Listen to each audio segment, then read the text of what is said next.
Before I begin, new NBA Plus Stuff podcast you can find in the description of this video. Talked about Isaiah Thomas's return to the Cavaliers. Also talked about Lil Wayne's new mixtape, Dedication 6.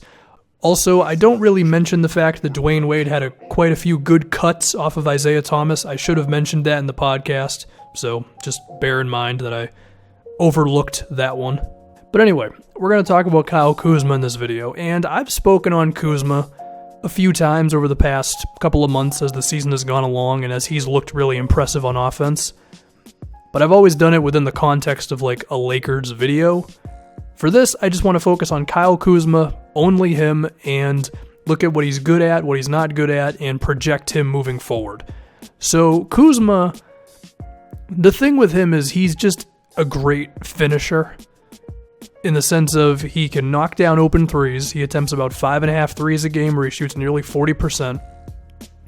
He's a very good finisher at the basket at 65%. His long twos are not terrible at 38%. He can hit floaters at around 42%. He can just shoot from basically everywhere on the floor is the best way to put it with him. And so as a result, he can just always be an offensive option. Whether it's transition and he can spot up on the three-point line and he's got Lonzo Ball to get the ball to him. Whether it's cutting to the rim, perhaps it is coming off of screens and getting an open jumper. Whenever Kuzma is on the floor, you can run something with him. A pick and roll where he can set the screen himself, a pick and pop. You can get him on a switch, and he actually has enough size at 6'9", as a power forward at 220 pounds, where he can do a little bit of work in the post against a smaller guy. And while his handle is not his strength, if he ends up on like a center, he can have some ability of beating him as well. And I do want to focus on that ball handling a little bit more, because I think that's going to be the big difference with Kuzma, depending on if he kind of remains where he is right now offensively, or if he goes to a different level as he gets older. He is not super one-dimensional in the sense of he can only shoot layups or he can only shoot three-pointers. He can do a little bit of work off the bounce, but he typically does it really quickly off the catch. So he'll catch it and then he'll immediately go with a right hand or a left-handed straight drive because his defender is either off of him by a little bit or just the super quick reaction of attacking gets him by his defender, and it makes up for the fact that Kuzma really isn't like that great of a ball handler. Like, sure, he might have the occasional crossover or whatever, but he's not playing in the pick and roll. He's not playing in isolations. He's not beating guys off the dribble like that, possession after possession. And I think if he can approach that level, I mean, I'm not expecting him to be some guy who's just constantly like an isolation threat. But if he can just improve on that, given what he already can do, then I could see him being a 20-plus point scorer in the NBA. And actually, the guy I would compare him to at this very moment is a better version of Otto Porter, because they're both similar, right? They finish plays, they hit threes, they cut to the basket. The difference is Kuzma has at least a little bit more of an ability to force offense himself, with some ball handling abilities, an ability to attack on closeouts, and then also being able to attack some guys on post-ups, specifically smaller guys. But I think what Kuzma's ceiling could be on offense is like Danny Granger. From a physical standpoint, Kuzma and Granger are almost the same. They're both around 6'9", 220 pounds. They're both damn good three-point shooters. Well, in the case of Granger was, and then both really good at finishing at the rim. Difference being, Granger had more ability off the dribble. And he was not some great ball handler either, but he could have those extra few possessions a game to where he could be in a pick and roll, he could be in an isolation, if he ended up on a switch, he could attack.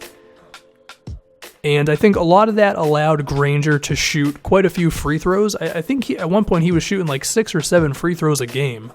And right now, Kyle Kuzma is shooting about 3 free throws a game.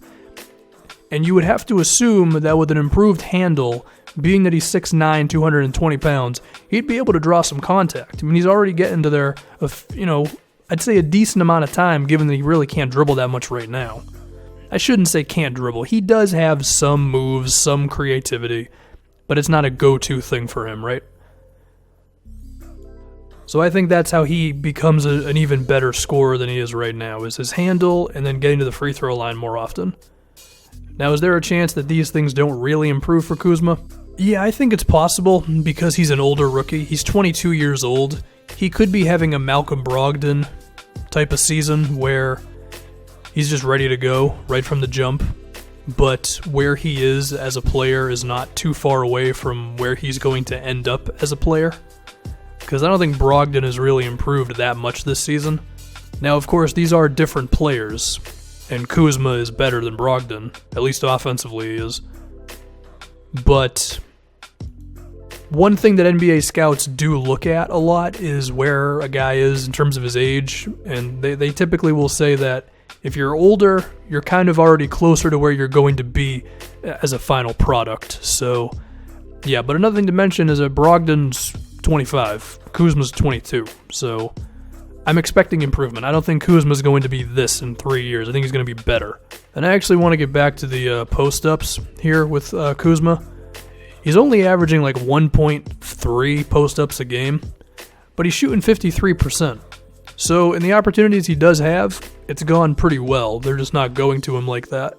Now you could make the argument of small sample size, but I've seen the guy do stuff in the low post, so I would like to believe that with more possessions, he could just do more things. Now, of course, there's more to all this than just scoring. If we can talk about his rebounding, he's damn good. He's had a lot of double-digit rebounding games this season for the Lakers. I believe he's averaging, 6.5 boards a game, and if we want to go advanced on it, about a 17% defensive rebounding percentage.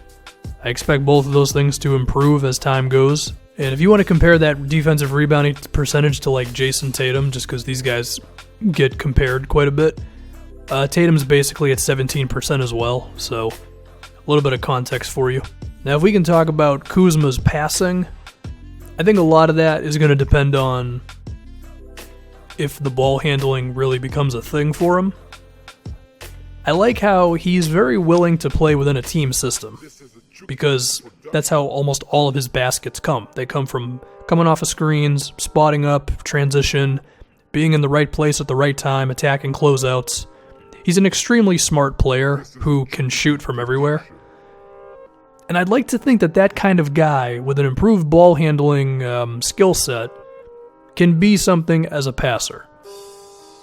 I would also like to think that if the Lakers get the ball to him in the low post more often, that you could have action around that. That could lead to some more assists for Kuzma as well. I think using him more as a role guy for Lonzo Ball could also lead to that. Because if he's rolling to the basket, then he could kick out to somebody for a potential shot. Now, if we get to Kuzma's defense, it's potentially his weakest point. Because even if he's not a good ball handler, he still figures it out on offense. His defense, I would like to think, can at least be average to potentially a little above average, just because he's decently athletic and he's, not a small guy. He's 220 pounds here. I think he's just going to have to work at it. I feel like he's vulnerable in situations where you get him moving around a lot, whether it's, an open space or defending a pick and roll. He's got decent switch ability. I think he can defend like shooting guards and small forwards, maybe not very adequately, but he can at least switch and you can kind of go from there. Kind of like J.R. Smith defensively. Like J.R. can switch, and that might be a better thing than having him play conventional defense because J.R. Smith mentally is not the best defender. I think Kuzma has more potential than that. It's just going to be a matter to see if he can get there. I don't think he has to be some great defender because with how efficient he is offensively, if he's just not a disaster on defense, and he's not a disaster. He's not terrible. He just needs to improve. Then, you'll take it. So, Kuzma's good, man. Do I see him ever being like a 25, 26 plus point scorer? No. I think he has too much room for improvement on his ball handling. But can he hover around 20 points a game, maybe 16 to 20 points a game? And if the Lakers acquire some big name player who can be that big scorer, then he can kind of be a comfortable 16-point scorer who's super efficient. Kuzma, that is. Yeah, I could see that being his avenue in the NBA. Basically, a very valuable offensive player who's very versatile, can do a lot of stuff, and can knock down threes. Kuzma's good. So that'll do it for this. And once again, new NBA Plus Stuff podcast. Talked about Isaiah Thomas's return. Little correction, he and Dwayne Wade were better than I say they are in the podcast together. And then I also talked about Lil Wayne's Dedication 6 mixtape to see if it's good, not good, and all that stuff. I'm done.